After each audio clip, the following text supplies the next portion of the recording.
감사를 모르는 이기적인 사람, 이렇게 대해라. 반드시 후회합니다. 첫 번째 이야기.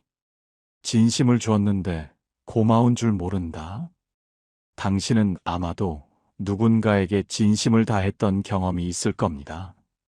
먼저 웃었고, 먼저 다가갔으며, 먼저 상대방의 어려움을 헤아려 주었죠. 그 사람이 무심해도, 때로는 당신의 도움을 당연하게 여겨도 당신은 묵묵히 버텼습니다. 내가 좋아서 한 일이야. 언젠가는 나의 진심을 알아주겠지라고 스스로를 타이르면서 말이죠. 그렇게 당신은 하루 이틀 매번 먼저 베풀고 매번 이해했으며 매번 넘어가 주었습니다. 그런데 문득 어느 순간 가슴 한구석에서 이런 의문이 피어오르지 않던가요? 이 사람, 나를 너무 당연하게 여기는 건 아닐까? 고맙다는 말 한마디가 이렇게 어려운 일인가? 내가 준 마음만큼 이 사람은 나를 소중히 생각하고 있는 걸까? 스토아 철학자들은 말합니다. 감사의 부재는 상대의 문제가 아니라 나의 기대의 문제다. 하지만 현실은 그 철학처럼 단순하지 않다는 것을 당신은 너무나 잘 알고 있습니다. 당신이 원했던 것은 거창한 감사의 표현이 아니었습니다.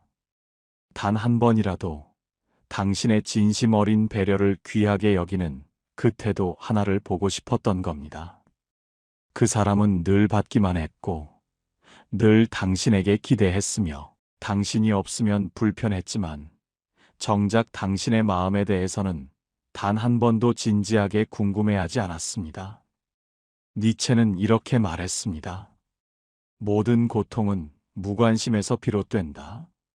감사를 모르는 사람들은 상대방의 깊은 내면을 들여다보려 하지 않습니다. 오직 나에게 얼마나 유익한가? 라는 기준만이 그들의 세상 전부입니다. 그래서 당신이 그들의 곁에서 사라지면 잠시 당황하긴 하겠지만 당신이 받았던 깊은 상처를 이해하진 못합니다. 소크라테스는 또 이렇게 말했습니다. 배려가 당연해지는 순간 관계는 이미 무너진 것이다. 지금 그 사람이 당신을 어떻게 대하고 있는지 그 눈빛과 태도를 천천히 떠올려 보세요. 혹시 그 사람은 당신을 바라보는 눈빛이 예전보다 더 가볍게 느껴지진 않나요? 당신이 언제든 불러도 올 것이라고 생각하진 않나요? 당신이 뭔가 해주지 않으면 오히려 이상하다고 느끼진 않나요? 만약 그렇다면 지금이 바로 당신의 자리를 조용히 옮겨야 할 때입니다. 더 이상 잘해줘서 그들을 바꾸려 노력하지 마세요. 감사를 애써 요구하지도 마세요. 노자는 말합니다. 자기 마음을 잃은 자는 남의 마음을 기대한다. 이제는 상대방의 감정이나 반응이 아니라 당신 자신의 마음을 중심에 두어야 합니다. 감사할 줄 모르는 사람에게 당신의 깊은 배려는 오히려 무기처럼 사용될 수 있습니다. 그들은 당신의 호의를 당연한 권리로 받아들이며 당신이 없으면 안 된다는 것을 자신의 무기로 삼을 수도 있습니다. 이제는 당신이 그들의 값에서 조용히 사라져야 할 때입니다. 그들이 고마워하지 않았던 모든 순간이 사실은 얼마나 소중하고 값진 것이었는지를 당신이 사라진 후에야 비로소 느끼도록 말입니다. 그것이 바로 말없는 복수이자 당신의 존엄을 지키는 가장 단단한 퇴장입니다. 두 번째 이야기. 기대를 접을 때 관계의 실체가 제대로 보이기 시작한다. 당신은 아마도 오랫동안 이런 기대를 품고 있었을 겁니다. 이 사람 언젠가는 내 진심을 알아줄 거야. 이 정도 진심을 보였으면 최소한 고마운 줄은 알겠지. 그런데 시간이 흐를수록 그 간절한 기대는 당신 마음속에 조용히 멍이 되어 갔습니다. 그 사람은 여전히 고맙다고 말하지 않았고 미안하다고 하지도 않았으며, 때로는 당신의 친절을 당연하게 여기며 더 많은 것을 요구하기까지 했습니다. 소크라테스는 말합니다. 반복되는 배려는 권리가 된다. 당신이 베풀었던 마음은 어느 순간 그 사람의 일상이 되었고 익숙한 서비스가 되었으며, 심지어 당신이 이제 그만두려 할 때는 왜 그래? 갑자기 왜 변한 거야? 라는 의심의 시선까지 받게 됩니다. 당신이 이상해졌다고요? 당신이 변심했다고 생각하나요? 하지만 사실은 당신이 이제야 정상적인 감각을 되찾고 있는 중입니다. 스토아의 세네카는 이런 말을 남겼습니다. 기대는 선의의 적이다. 주는 자는 기대 없이 주고 받는 자는 기억하며 살아야 한다. 하지만 이 말은 양쪽 모두가 최소한의 인간다운 마음을 가진 경우에만 통용되는 진실입니다. 감사할 줄 모르는 사람 앞에서 기대 없이 주라는 말은 결국 당신 혼자만 바보가 되고 당신 혼자만 지쳐 무너지는 길이 될 뿐입니다. 니체는 이렇게도 말했습니다. 지속된 배려는 약함으로 오해받는다. 그들은 당신을 선량한 사람으로 본 것이 아니라 지속적으로 자신을 도와줄 수밖에 없는 약한 존재로 여겼을 수 있습니다. 그러니 이제 그 모든 기대를 조용히 접으세요. 언젠가는 고마워하겠지, 내 진심을 알겠지와 같은 생각들조차 당신의 마음을 계속 그 사람에게 묶어두는 보이지 않는 족쇄입니다. 노자는 말합니다. 물은 머무르지 않는다. 흐르지 않으면 썩는다. 당신의 마음도 이제는 흐르게 두어야 합니다. 더 이상 그 텅 빈 자리에 머물러 있지 마세요. 기대를 내려놓는 순간 그 관계에 숨겨진 실체가 비로소 선명하게 보이기 시작할 것입니다. 내가 아니어도 괜찮다는 듯한 무심한 태도, 말 한마디 없이 모든 것을 넘겨버리는 무책임한 반응, 받는 것을 당연하게 여기고 줄 생각은 전혀 하지 않는 싸늘한 무심함. 이 모든 것들이 당신이 그 관계를 떠나야 할 분명한 이유가 됩니다. 그리고 당신이 떠난 후 그들이 후회하든 말든 그것은 더 이상 당신의 책임이 아닙니다. 세 번째 이야기. 떠나는 것을 미안해하지 마라. 착한 사람이라는 굴레에서 벗어나야 한다. 당신은 왜 아직도 그 관계를 끝내는 것을 망설이고 있을까요? 이렇게까지 무시당했고 이렇게까지 무관심을 겪었는데도 왜 마음 한구석에서는 그래도 내가 너무한 걸까? 하며 자신을 향해 되묻고 있는 건가요? 그것은 바로 당신이 지금까지 착한 사람으로 살아왔기 때문입니다. 스토아의 에픽테토스는 말합니다. 사람은 타인의 감정보다 자기 역할에 더 집착한다. 당신은 좋은 사람이라는 역할에 너무나 오랫동안 머물러 있었습니다. 누군가에게 상처를 주는 것을 두려워하고 서운하게 할까봐 걱정했으며 무례하게 보일까봐 늘 조심하며 살아왔죠.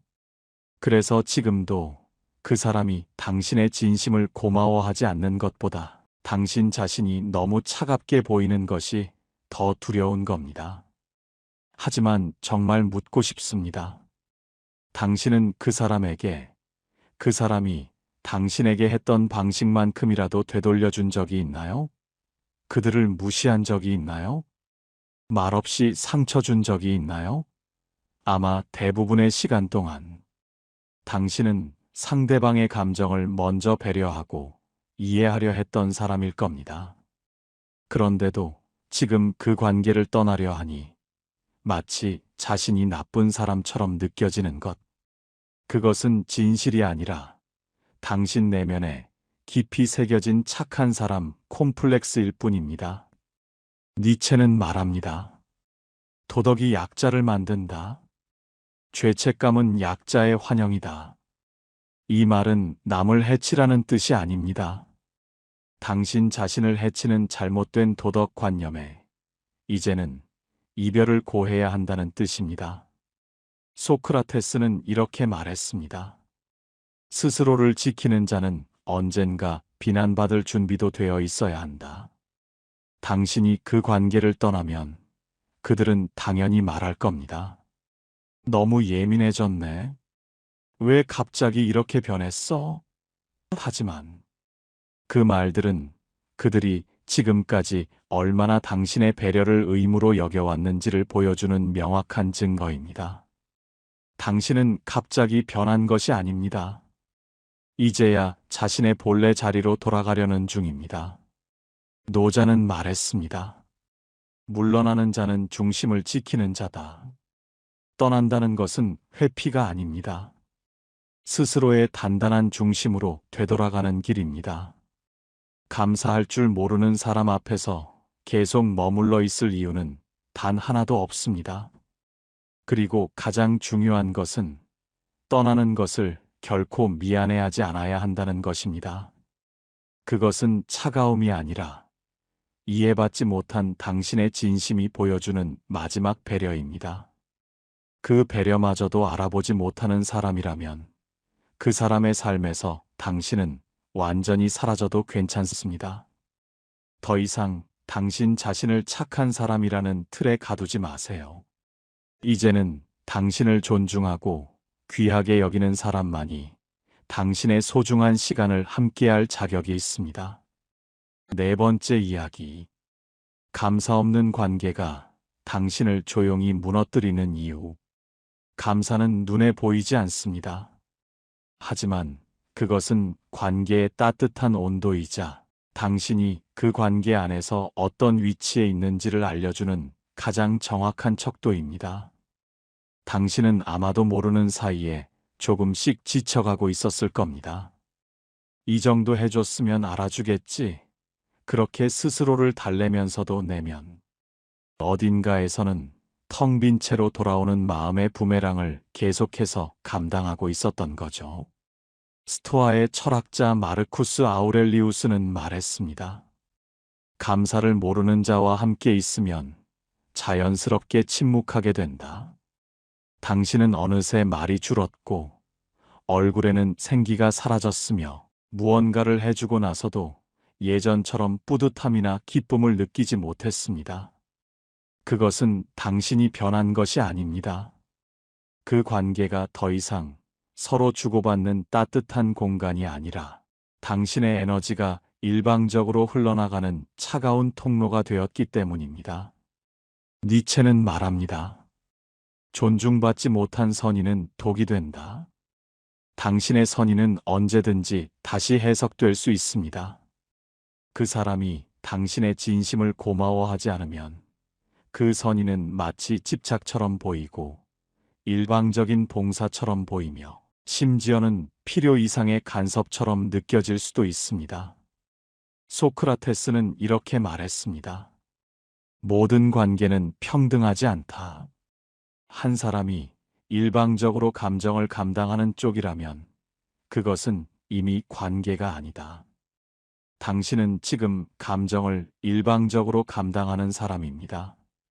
먼저 사과하고, 먼저 연락하고, 먼저 이해하며, 먼저 상대방에게 맞춰주는 사람. 그런데 그 모든 먼저들 끝에 상대방의 감사나 존중이 없었다면 그것은 진정한 사랑이나 관계가 아니라 스스로를 방치하고 있는 행위일 수 있습니다. 감사 없는 관계는 차갑게 느껴지지 않을 수도 있습니다. 그저 조용히 그리고 서서히 당신의 마음을 무너뜨릴 뿐입니다. 소리 없이 스며들고 당신이 눈치채지 못하는 사이에 당신을 깊이 지치게 만듭니다. 가장 먼저 무너지는 것은 당신의 말의 힘입니다. 괜찮아. 다 이해해. 이번에도 내가 참자. 이 말들이 예전에는 따뜻한 배려였지만 지금은 스스로를 파괴하는 주문처럼 느껴집니다. 그리고 다음으로 사라지는 것은 기대의 감정입니다. 기쁜 일이 있어도 공유하지 않게 되고 속상해도 표현하지 않으며 뭔가 좋은 일이 있기를 기다리던 마음마저 사라져버립니다. 결국 마지막으로 무너지는 것은 당신 자신입니다. 그 관계 안에서 당신이 점점 희미해지고 사라지고 있는 겁니다. 노자는 말했습니다. 마음을 주되 마음을 잃지 마라. 당신은 마음을 주었고, 이제는 그 마음을 잃지 않기 위해 스스로를 되찾아야 하는 중요한 시점에 서 있습니다. 감사를 받지 못하는 관계가 오래될수록 그 사람은 바뀌지 않습니다. 대신 당신만 점점 변해갑니다. 더 조심스러워지고 더 무기력해지며 더 이상 사랑이나 기대를 하지 않는 사람이 됩니다. 그러니 이제 관계를 계속할지 말지는 상대방의 말이 아니라 당신 마음의 온도를 기준으로 결정하세요. 그 관계 안에서 당신이 점점 사라지고 있다면 그것은 떠나야 할 때입니다. 그리고 그것이 당신을 지키는 유일하고도 마지막 남은 선택일 수 있습니다. 5번째 이야기. 말하지 마라. 이제는 태도로만 보여줘라. 당신은 분명 그동안 많은 말을 해봤을 겁니다. 이건 좀 서운했어. 내가 뭘 잘못한 건지 모르겠지만 나도 감정 있는 사람이라는 걸 알아줬으면 좋겠어. 그 말들에 그 사람은 어떻게 반응했나요? 고개를 끄덕이긴 했지만 금세 또 무시했고, 말로는 미안하다고 했지만 행동은 전혀 바뀌지 않았으며, 심지어 그 정도로 예민할 일이야? 라는 싸늘한 말을 들었을지도 모릅니다. 스토아의 세네카는 말했습니다. 말이 통하지 않는 상대에겐 침묵이 가장 날카롭다. 이 침묵은 단순한 무시가 아닙니다. 그것은 당신이 상대방과의 감정적 거리를 선언하는 강력한 태도의 언어입니다. 이제 더 이상 말하지 마세요. 구구절절 설명하지도 마세요. 지나간 서운함을 자꾸 되짚지도 마세요. 그건 당신이 아직 이 관계를 살리고 싶다는 희미한 신호로만 읽힐 뿐입니다. 대신 이제는 당신의 태도 자체가 말이 되게 하세요. 먼저 연락하지 마세요. 왜 연락이 없는지 설명하지 말고 상대방의 반응을 조용히 지켜보세요.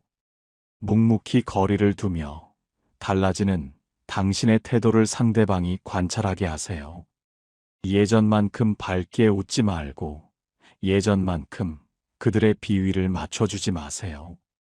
니체는 말합니다. 무관심은 가장 강한 권력이다. 당신이 반응하지 않을 때, 당신이 침묵할 때, 당신이 그 사람의 무례함을 그저 담담한 눈빛 하나로 받아낼 때, 그제야 그들은 자신이 늘 의지하던 당연한 존재가 흔들리기 시작했음을 직감적으로 느끼게 될 겁니다. 소크라테스는 태도로 가르치라고 말했습니다. 말로 설득하려 들지 말고 당신의 삶의 태도 자체가 하나의 기준이 되어야 한다고요. 그 사람은 아마 혼란스러워할 겁니다. 왜 예전 같지 않지? 왜 더 이상 다정하지 않지? 왜 당신이 변한 거지?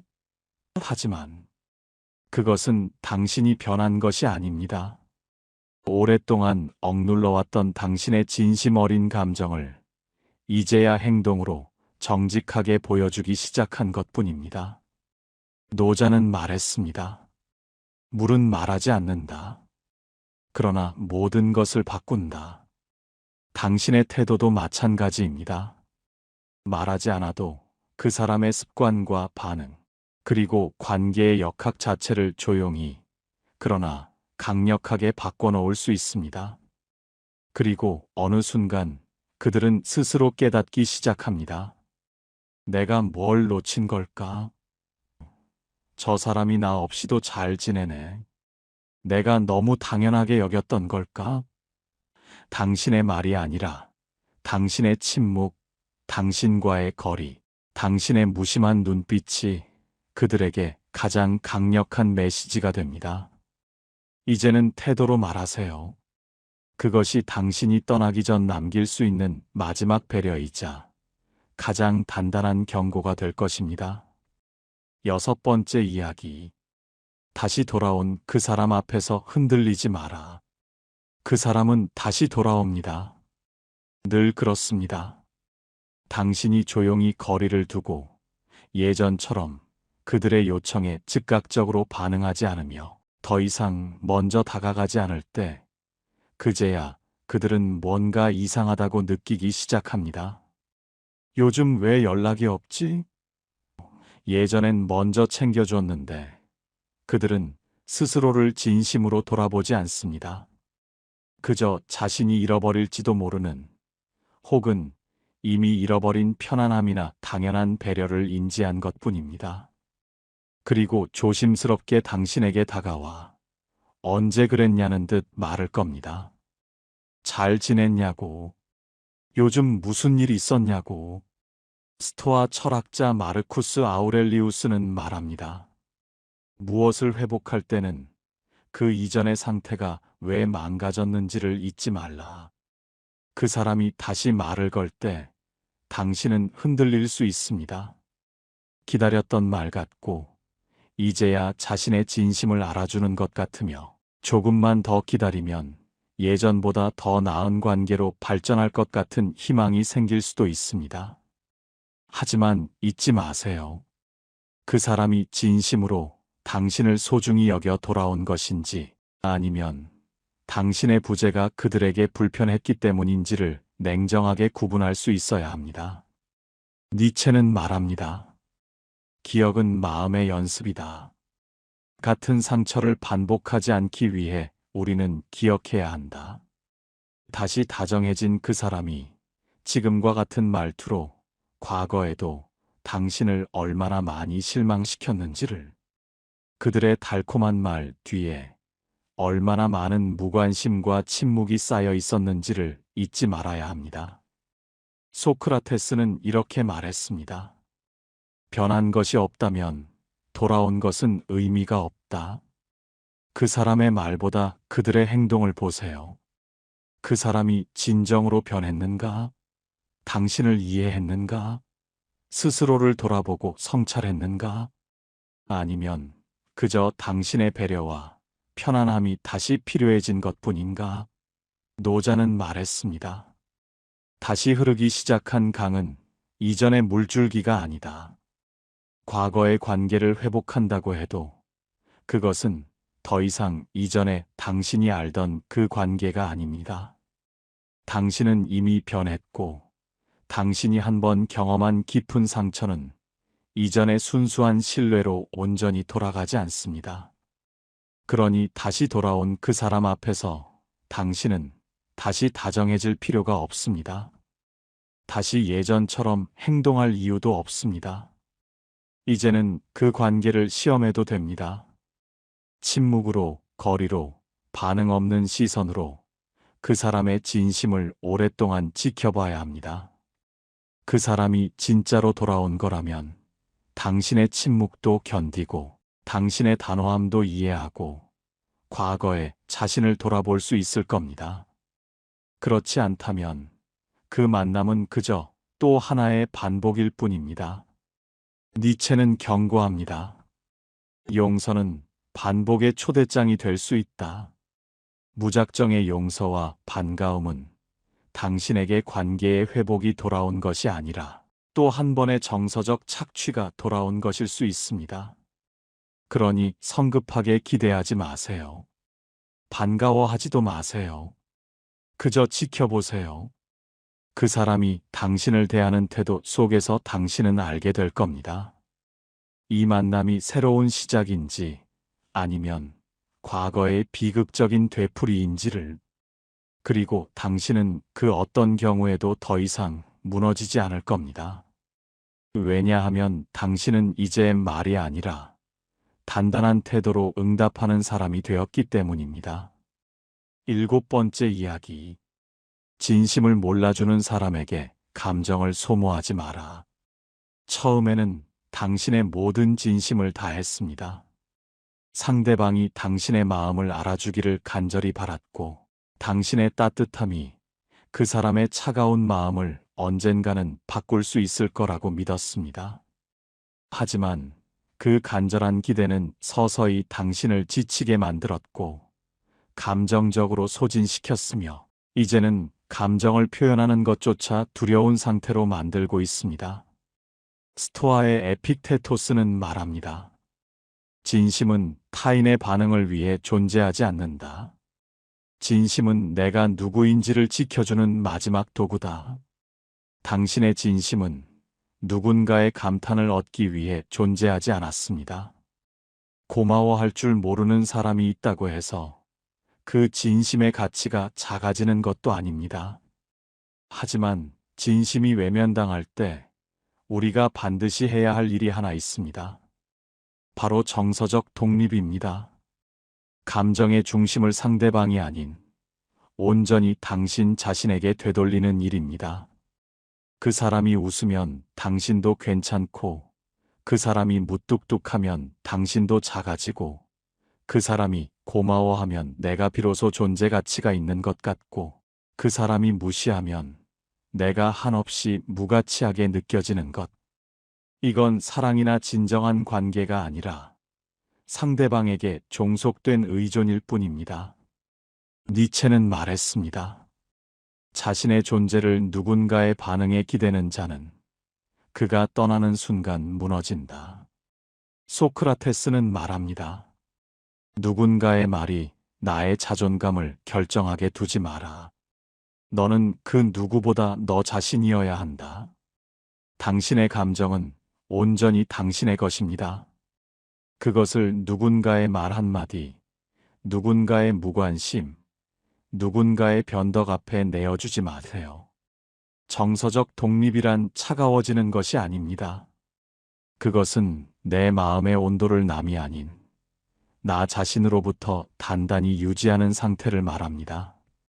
그 사람이 고맙다고 해도 내가 나를 더 귀하게 여기는 감정이 앞서야 하고, 그 사람이 아무 반응이 없어도 내 마음을 흔들리지 않게 할 수 있어야 비로소 진정한 독립입니다.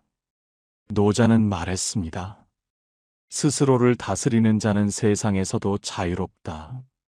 이제는 관계 안에서 당신 자신을 잃지 마세요. 그 사람이 당신의 마음을 이해하지 못하더라도, 그 사람이 당신의 배려를 당연하게 여겼더라도 당신의 감정은 그 사람에게 입증받아야 할 것이 아닙니다.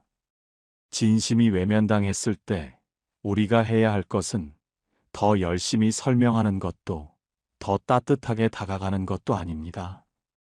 이제는 감정을 거두어 드리는 것, 그리고 그 감정을 당신 자신의 중심에 다시 단단히 묶어두는 것. 그게 바로 당신이 더는 상처받지 않는 가장 현명한 방식입니다. 그리고 그렇게 단단해진 당신 앞에서 진심을 몰라보던 사람들은 더 이상 함부로 다가오지 못하게 될 겁니다. 왜냐하면 당신은 이제 상대방의 반응에 일희일비하지 않고도 존재만으로도 강한 사람이 되었기 때문입니다. 8번째 이야기. 모든 것을 해줬던 내가 왜 가장 쉽게 무시당하는가? 처음에는 당신이 그 관계에서 모든 것을 했습니다. 상대방의 시간에 맞춰주고 그들의 기분을 살폈으며, 속상한 일이 있으면 밤새 들어주고, 불편한 상황이 오면 먼저 손 내밀어 해결해 주었습니다. 심지어 상대방이 명백히 틀렸을 때도 당신이 먼저 사과하는 일까지 서슴지 않았습니다.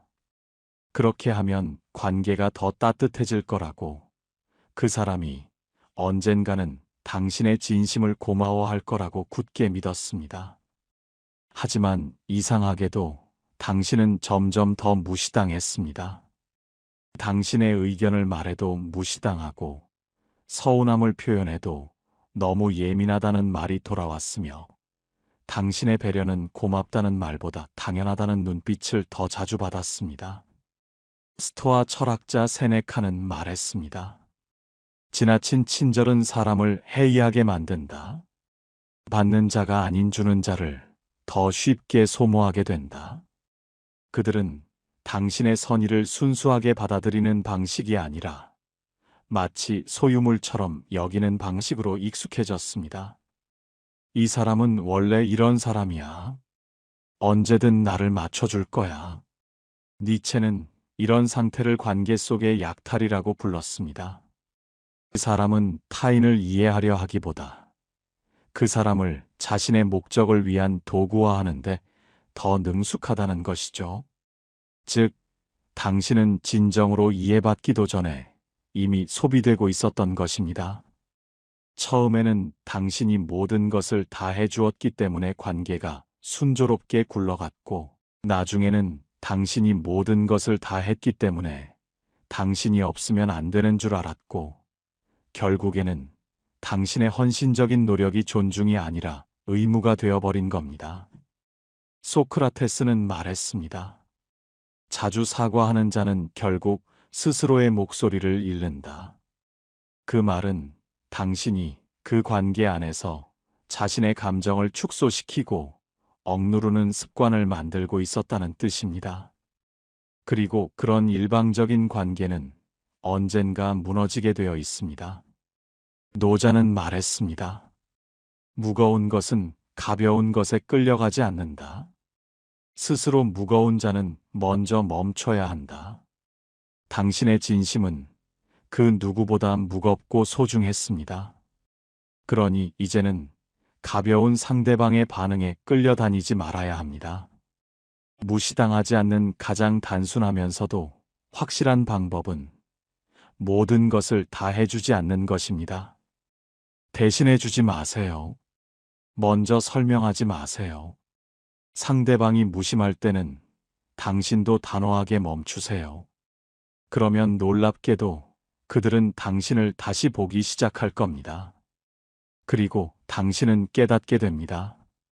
그동안 당신이 했던 행동들이 당신의 따뜻한 진심이 아니라 상대방에게는 익숙함과 오만함을 가르쳐준 행위였다는 것을. 진심을 줬던 사람이 가장 쉽게 무시당하는 이유는 그 진심이 분명한 선 없이 너무 쉽게 흘러나갔기 때문입니다. 이제는 당신의 감정과 에너지를 보호하는 선을 분명히 그으세요. 모든 것을 다 해주지 말고 당신의 배려가 당연하게 여겨지지 않도록 하며 오직 당신이 존중받는 관계와 자리에서만 머무르세요. 그것이 당신의 진심이 더 이상 상처로 되돌아오지 않는 유일한 방법입니다. 9번째 이야기. 함부로 대했던 그 사람. 더 이상 당신에게 접근하지 못하게 하려면 사람은 자신이 쉽게 다룰 수 있다고 믿는 사람에게 함부로 대합니다. 처음에는 그들이 당신에게 다정했을지도 모릅니다.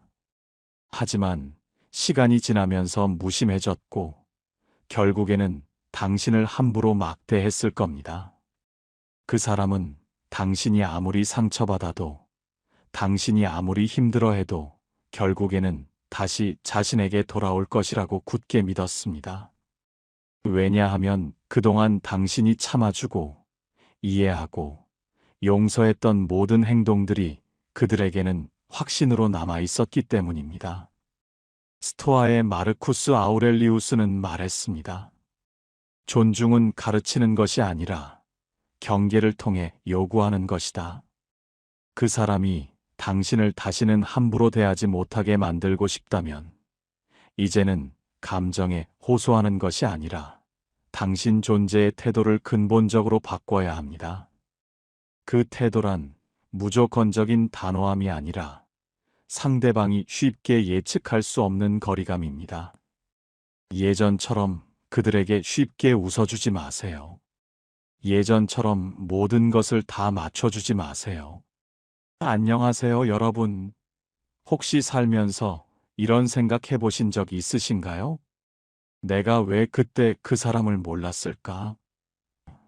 왜 하필 저런 사람을 믿었을까? 아마 살면서 한 번쯤은 이런 후회를 해보셨을 겁니다. 그런데 말이죠.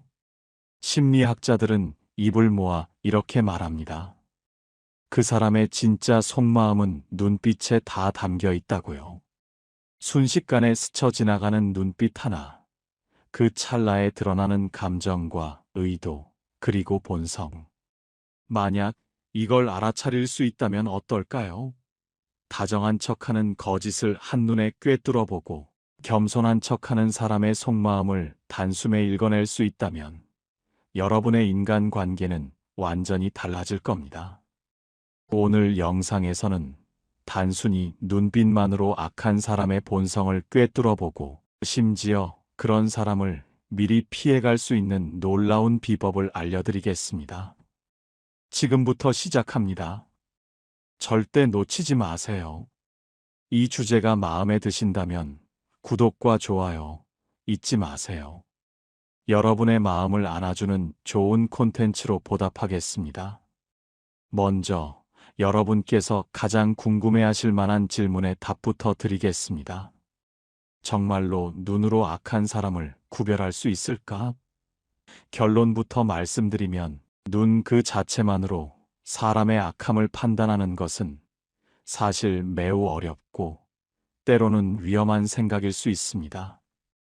웹 검색 결과에서도 언급되었듯이 눈으로 사람의 성격을 판단하는 것은 과학적인 근거가 없는 미신에 가깝다고 합니다. 겉모습만으로 누군가를 섣불리 판단하는 것은 오해를 불러일으킬 수 있고 심지어 편견으로 이어질 수도 있습니다.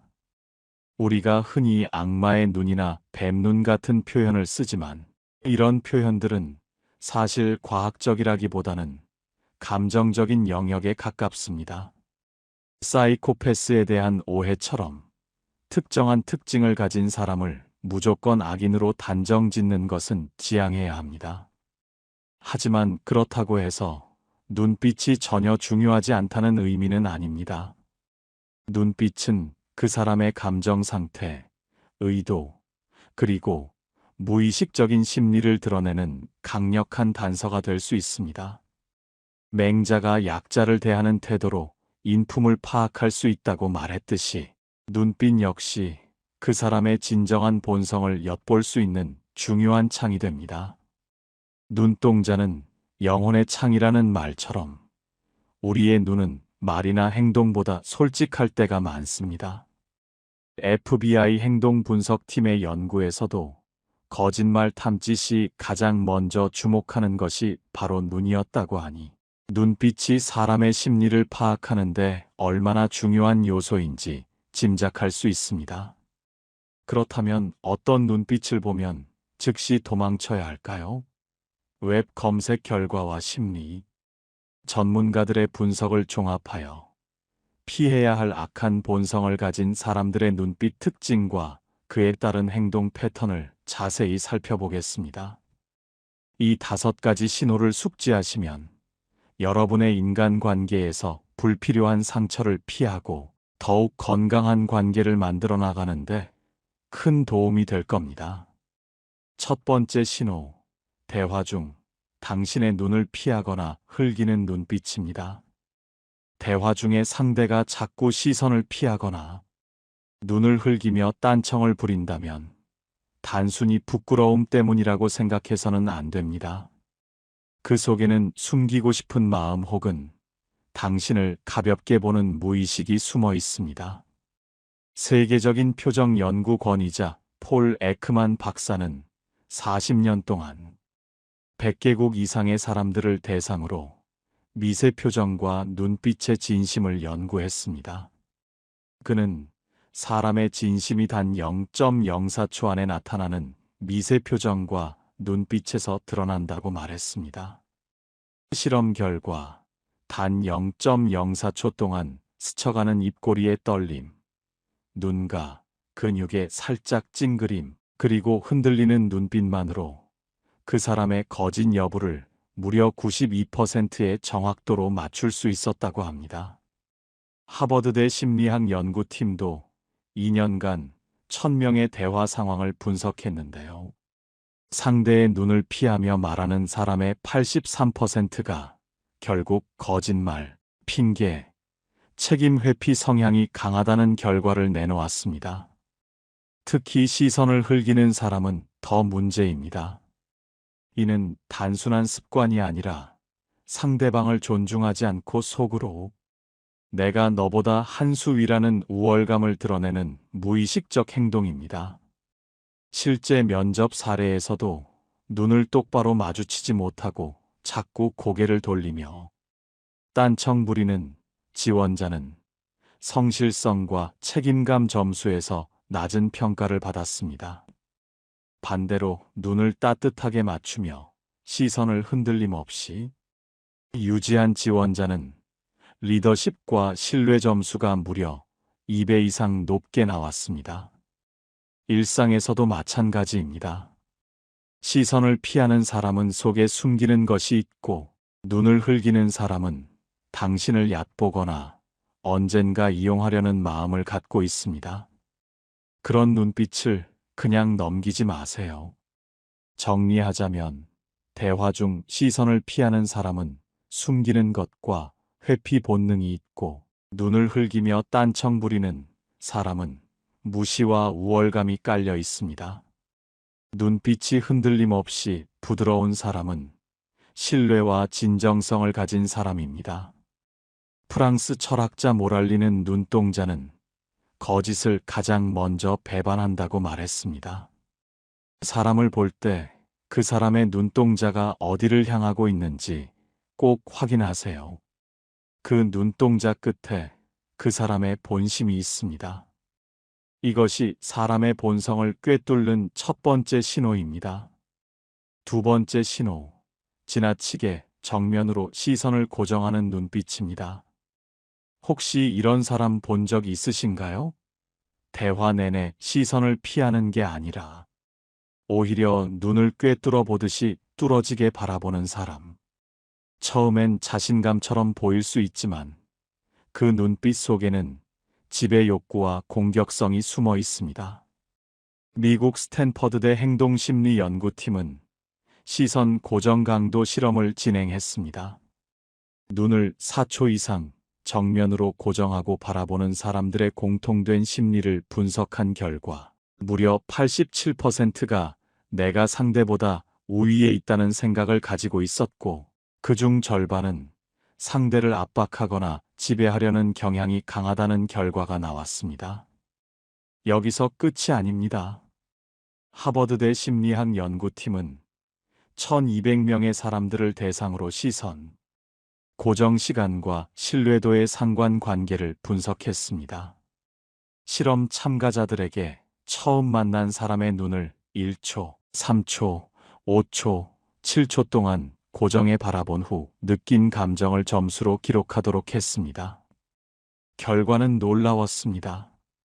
34초 동안 자연스럽게 시선을 맞춘 사람은 신뢰도와 호감도가 가장 높았지만 5초 이상 강하게 시선을 고정한 경우 불편함, 압박감, 지배당하는 느낌이라는 답변이 무려 85%나 나왔습니다. 즉, 시선은 너무 짧아도 신뢰가 안 생기지만 너무 길고 강하면 그 자체로 심리적 공격이 된다는 것입니다. 특히 모임이나 직장에서 말 한마디 없이 눈빛으로 사람을 압박하는 사람들, 이들은 본능적으로 상대의 길을 누르려 합니다. 기세에서 이기면 관계에서도 자신이 주도권을 쥐려는 심리가 작동하는 거죠. 실제로 제보받은 사연 중 하나, 신입사원이 상사 앞에서 항상 불편함을 느꼈다고 합니다. 그 상사는 말보다 눈빛으로 사람을 눌렀습니다. 나는 너보다 위에 있어라는 시선. 결국 신입사원은 그 압박을 견디지 못하고 퇴사까지 하게 되었다고 합니다. 정리하자면 4초 이상 시선을 고정하며 뚫어보는 사람은 지배 욕구와 공격 성향이 강합니다. 시선이 지나치게 길고 강한 사람은 상대에게 불안을 심어주는 사람입니다. 부드럽게 눈을 맞추며 고개를 끄덕이는 사람은 상대를 존중하고 편안하게 해주는 사람입니다. 쇼펜하우어는 이렇게 말했습니다. 지나치게 강한 시선은 칼과 같다. 그 칼 끝은 결국 타인을 찌르고 자신도 다치게 한다. 사람을 만날 때 그 사람의 시선이 따뜻하고 부드러운지 아니면 뾰족하게 당신을 찌르고 있지는 않은지 꼭 확인하세요. 그 눈빛 끝에 그 사람의 본성이 숨어 있습니다. 이것이 사람의 본성을 꿰뚫는 두 번째 신호입니다.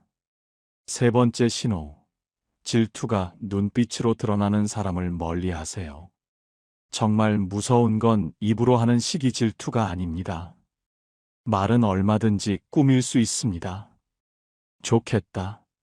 너 잘 돼서 보기 좋다라고 말해도 눈빛은 속이지 못합니다. 질투하는 사람의 눈빛에는 두 가지 특징이 있습니다. 첫째, 순간적으로 찡그리거나 눈꼬리가 살짝 내려갑니다. 둘째, 칭찬하는 척 웃지만 눈동자는 이미 차갑게 식어 있습니다. 미국 UCLA 심리연구소는 질투의 미세 표정 실험을 진행했습니다. 친구나 동료의 좋은 소식을 전해줄 때 그 사람의 눈과 근육, 동공 변화를 분석했죠. 결과는 소름 끼쳤습니다. 표정은 웃고 있지만 눈과 근육이 미세하게 떨리거나 눈동자가 순간적으로 흐려지는 경우 그중 92%는 속으로 질투심을 느끼고 있던 것으로 나타났습니다. 이런 사람은 절대 당신의 행복을 진심으로 기뻐해 주지 않습니다. 앞에서는 웃어주지만 뒤에서는 반드시 깎아내리는 말을 합니다. 저 사람 그냥 운이 좋았던 거야.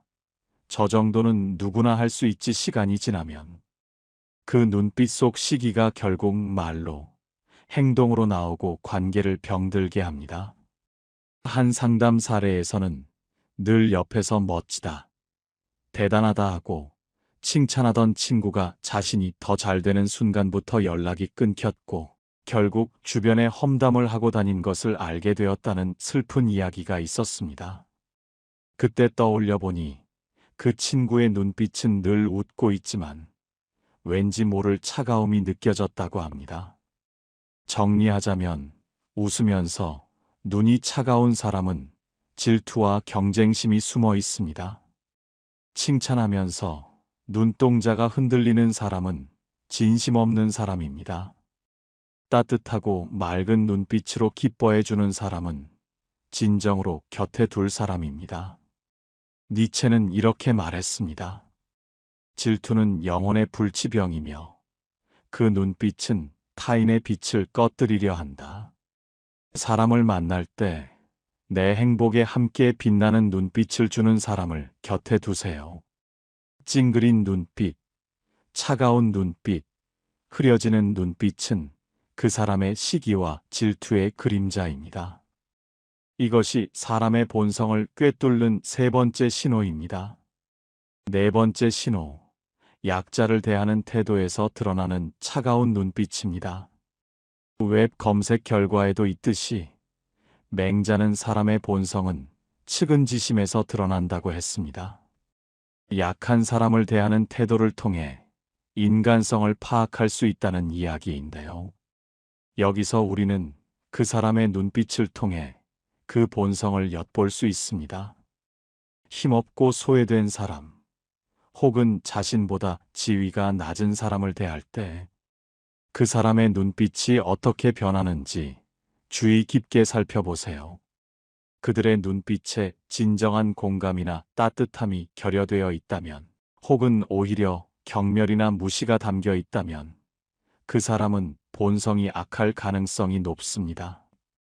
이런 사람들은 보통 자신보다 약한 상대를 발견하면 눈빛에 미묘한 우월감이나 만족감이 스쳐 지나갑니다. 혹은 아예 시선조차 주지 않고 투명인간처럼 대하는 차가운 눈빛을 보이기도 합니다. 이는 단순히 예의가 없다는 수준을 넘어 타인의 고통에 대한 무감각함, 심지어는 타인의 약함을 이용하려는 심리가 반영된 것일 수 있습니다. 특히 약자를 대하는 눈빛이 거만하거나 조롱하는 듯한 기색을 띈다면 즉시 경계해야 합니다. 이러한 눈빛은 그 사람의 내면에 깊이 자리 잡은 자기 중심적인 사고와 공감 능력의 부족을 드러내는 직접적인 증거가 될 수 있습니다. 이런 유형의 사람들은 상황이 자신에게 불리해지거나 더 이상 약한 상대를 통해 얻을 것이 없을 때 언제든 당신을 버리거나 해를 끼칠 수 있습니다. 주변을 둘러보세요. 식당 종업원이나 대리기사 등 자신보다 낮은 위치에 있는 사람들을 대하는 그들의 눈빛을 관찰해 보세요. 그 눈빛에 인간적인 온기가 느껴지지 않는다면 도망쳐야 할 사람일 수 있습니다. 정리하자면 약자를 대하는 눈빛이 차갑고 무시하는 듯하며 공감 능력이 결여된 눈빛을 보이는 사람은 본성이 악할 가능성이 높습니다. 약자를 존중하고 배려하는 따뜻한 눈빛을 가진 사람이야말로 진정한 인품을 지닌 사람입니다. 이것이 사람의 본성을 꿰뚫는 네 번째 신호입니다. 다섯 번째 신호, 안 되라는 거절에 대한 반응에서 드러나는 분노와 경멸의 눈빛입니다. 웹 검색 결과에서도 언급되었듯이 겉모습보다는 행동을 보고 판단해야 하며 특히 안 되라는 말에 대한 반응을 주의 깊게 살펴볼 필요가 있습니다. 많은 사람들은 자신이 원하는 것을 얻지 못했을 때 실망하거나 아쉬워할 수는 있지만 본성이 악한 사람들은 그 순간 눈빛의 즉각적인 분노, 경멸 혹은 실망을 넘어선 적대감을 드러냅니다. 마치 자신이 거절당한 것이 아니라 상대방이 자신에게 모욕을 주었다고 생각하는 것처럼 말이죠. 이런 눈빛은 순식간에 스쳐 지나가기 때문에 주의 깊게 관찰해야 합니다. 하버드 대학교의 한 연구에서는 사람들이 원하는 것을 거절당했을 때의 반응을 분석했습니다. 대부분의 사람들은 잠시 당황하거나 아쉬워하는 눈빛을 보였지만 특정 그룹에서는 눈빛이 급격히 날카로워지고 동공이 확장되며 심지어 입꼬리가 미세하게 경멸하는 듯 올라가는 현상이 관찰되었습니다. 이런 반응을 보인 사람들은 이후의 관계에서 상대방에게 복수하거나 은밀히 해를 끼치려는 경향이 더 높았다고 합니다. 이는 상대방의 의견이나 의사를 존중하지 않고 오직 자신의 욕구만을 우선시하는 자기중심적인 본성을 보여주는 것입니다. 만약 누군가에게 정중하게 거절의 의사를 표현했을 때 그 사람의 눈빛에서 차가운 분노나 경멸 혹은 마치 당신을 벌레 보듯이 하는 시선이 느껴진다면 그 사람은 즉시 피해야 할 유형입니다.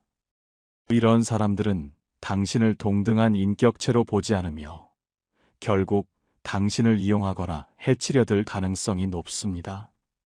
정리하자면 안 되라는 거절의 분노와 경멸의 눈빛을 보이는 사람은 자기중심적이고 타인을 존중하지 않는 본성을 가졌을 가능성이 높습니다. 반대로 아쉬워하더라도 상대의 의사를 존중하는 눈빛을 보이는 사람이야말로 진정한 인격을 가진 사람입니다. 이것이 사람의 본성을 꿰뚫는 마지막 다섯 번째 신호입니다. 자, 지금까지 사람의 본성을 꿰뚫는 눈빛의 다섯 가지 신호를 알려드렸습니다. 하지만 여기서 끝나면 안 됩니다. 왜냐고요? 남의 눈빛만 살필 것이 아니라 내 눈빛 또한 누군가에게는 강력한 신호가 되기 때문입니다. 여러분의 눈빛 하나로 상대가 여러분을 평가합니다. 아, 저 사람 편안하다, 믿음 간다 아니면 왠지 차갑고 부담스럽다, 거리 두고 싶다 딱 이 두 가지로 나뉩니다. 자, 지금부터 알려드릴 내가 반드시 관리해야 할 세 가지 눈빛 습관. 이거 하나만 잘 지켜도 사람들이 먼저 다가옵니다. 못 지키면 나도 모르게 불편한 사람, 만만한 사람으로 찍히는 건 시간 문제입니다. 첫째, 부드러운 눈가주름 만들기 연습입니다. 요즘 다들 주름 없애려고 바쁘시죠? 보톡스 맞고 필러 넣고 주름 제거 레이저까지 눈가 주름 싹 지우는 게 젊음과 관리의 상징처럼 여겨지기도 합니다. 그런데요, 심리학자들은 이렇게 말합니다. 눈가 주름을 없애면 동안은 될지 몰라도 인간미는 사라진다. 왜 그럴까요? 사람들은 본능적으로 압니다. 진짜 따뜻한 사람은요, 입꼬리만 웃는 게 아니라 눈가에 자연스럽게 스며든 그 미세한 주름에서 느껴집니다. 그 주름이 바로 편안함의 표시. 이 사람은 가식 없는 사람이구나 하는 신호인 거죠. 프랑스 파리 심리 연구소에서 발표한 연구 결과를 알려드릴게요. 눈가 주름이 자연스럽게 있는 사람은 그렇지 않은 사람보다 호감도, 신뢰도 점수가 무려 2.3배 높게 나왔습니다. 여러분, 거울 앞에 서서 이렇게 연습해 보세요. 입꼬리만 올리는 게 아니라 눈가 근육을 살짝 모으며 눈웃음을 지어 보세요. 처음엔 어색합니다. 하지만 5분씩 연습하면 어느 순간 눈가에 자연스러운 따뜻한 미세주름이 잡힙니다. 그때부터 사람들은 여러분을 이렇게 기억할 겁니다. 저 사람 옆에 있으면 마음이 풀린다. 주름 하나가 인생의 주름살이 되는 게 아니라 사람 마음을 녹이는 미소의 자산이 됩니다. 둘째, 상대의 눈을 바라보되 절대 3초 이상 쏘아보지 마세요. 여러분, 눈을 맞추는 건 신뢰의 시작입니다. 하지만 그게 너무 길어지면 어떻게 되느냐? 신뢰가 아니라 압박이 됩니다. 스탠퍼드 대학의 연구 결과에 따르면 3초는 상대에게 안정감을 주는 황금 시간입니다. 하지만 4초가 넘어가면 상대의 뇌는 이렇게 소리칩니다. 경보 발령. 저 사람 지금 나를 압박 중이다. 공격이다. 실제로 한 취업 면접장에서 있었던 일입니다. A 지원자는 질문마다 눈을 맞추고 적당한 타이밍에 고개를 끄덕이며 23초마다 시선을 부드럽게 풀어줬습니다. 면접관 전원 평가 편안하다. 신뢰가 간다. 함께 일하고 싶다. 그런데 B 지원자는 달랐습니다. 질문 받을 때마다 나는 자신감 있다라는 느낌을 주려고 눈을 56초 동안 뚫어지게 바라본 거죠. 결과요? 너무 부담스럽다. 위압적이다. 자기 주장만 강하고 협업이 어렵겠다. 같은 눈빛인데 딱 몇 초 차이로 인생의 기회가 갈린 겁니다. 그래서 팁 하나. 눈을 맞출 때는 23초 동안만 바라보세요. 그 다음 살짝 고개를 끄덕이거나 미소를 지으며 시선을 옆으로 빼는 연습. 이것만 해도 상대는 마음속으로 이렇게 느낍니다. 편하다, 따뜻하다, 더 이야기하고 싶다. 반면 계속 노려보듯 5초 넘게 쏘아보는 순간 상대의 머릿속은 이미 이렇게 외치고 있습니다. 이 사람 왜 이렇게 무섭지? 여러분이 누군가이. 셋째, 대화 중 주기적으로 시선을 부드럽게 전환하는 습관입니다. 여러분은 대화할 때 상대방의 눈을 계속 쳐다보시나요? 아니면 여기저기 시선을 돌리시나요? 앞서 말했듯 시선을 너무 오래 고정하는 것은 부담을 줄 수 있고 반대로 너무 자주 피하는 것은 신뢰감을 잃게 합니다. 그렇다면 어떻게 해야 할까요? 바로 시선 트라이앵글 기법을 활용하는 것입니다. 이는 상대방의 두 눈과 코끝을 번갈아 가며 부드럽게 시선을 옮기는 방법입니다. 심리학자들은 이 시선 트라이앵글 기법이 상대방에게 편안함과 안정감을 주면서도 당신이 대화에 집중하고 있다는 인상을 심어준다고 말합니다.